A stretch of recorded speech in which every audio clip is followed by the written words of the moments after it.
Kaypips, nandito nga tayo sa kahabaan ng Malibay. Nandito yung Malibay Church at nandito yung Watson Pharmacy. Meron tayo dito nakita na yung kainan ng wings.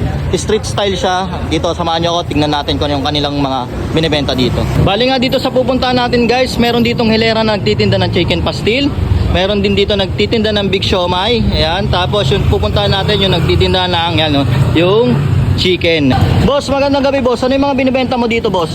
Buffalo wings, tsaka laki 3.20. Tsaka yung buffalo po, 20 isa. Magkano to boss? 3.20 po. 3.20. Ito po yung alaking. Opo. Tapos ito po, Buffalo wings. buffalo wings. Ganito din po, 20 isa. Opo. Tapos ito po, Same lang po sila.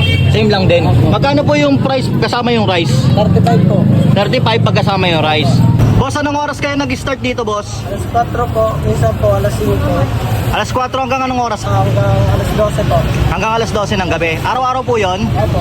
Kaya pa-order nga ako ng isa nito nga, buffalo wings tsaka alaking. Magra-rice po si May rice na rin po.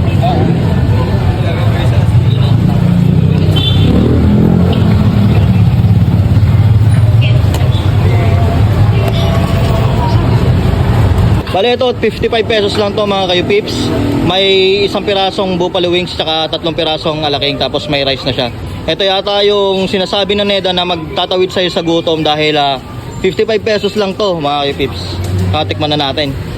Yan nga mga kayo pips, nandito tayo sa gilid ng Malibay Church tapos sa may Watson yung pharmacy. Sa gilid lang nito yung binilihan natin nito. Meron silang buffalo wings tapos yan, chicken alaking. Nagkakaalaga lang to lahat ng order ko ng 55 pesos. Tikman na natin.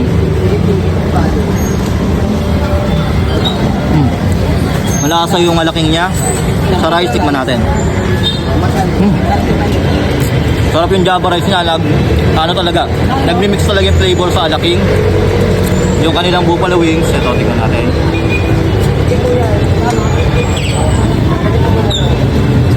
Masarap mga kayo. Hindi sayang yung pera mo dito. Halagang 55 pesos, sulit na to. Yan mga kipips, meron nga tayo dito nakita, no? Ito yung tagal na nating hinahanap. Ito yung dos tres, ayan, no? Mga kayo pips. Tara, tikman din natin to. So mga kayo pips, so open nga pala sila dito alas 4 hanggang maubos yung tinda nila. Yan.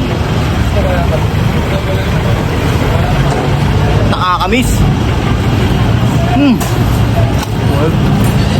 Wow. Balik kabataan.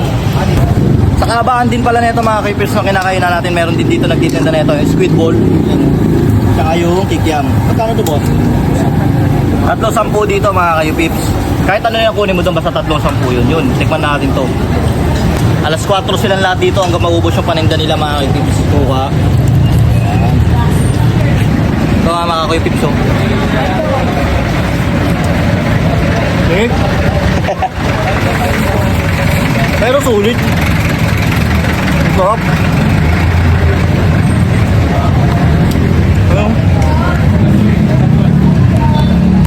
Halo.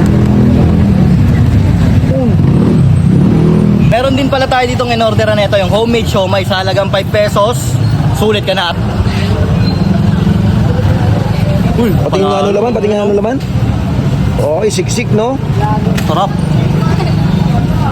O paano guys, pag gusto nyo ng ganitong food tripan, punta lang kayo dito sa Malibay, Pasay. Dito lang sa tabi ng Malibay Church at Watson Pharmacy. O ano pang hinihintay nyo? Sugod na.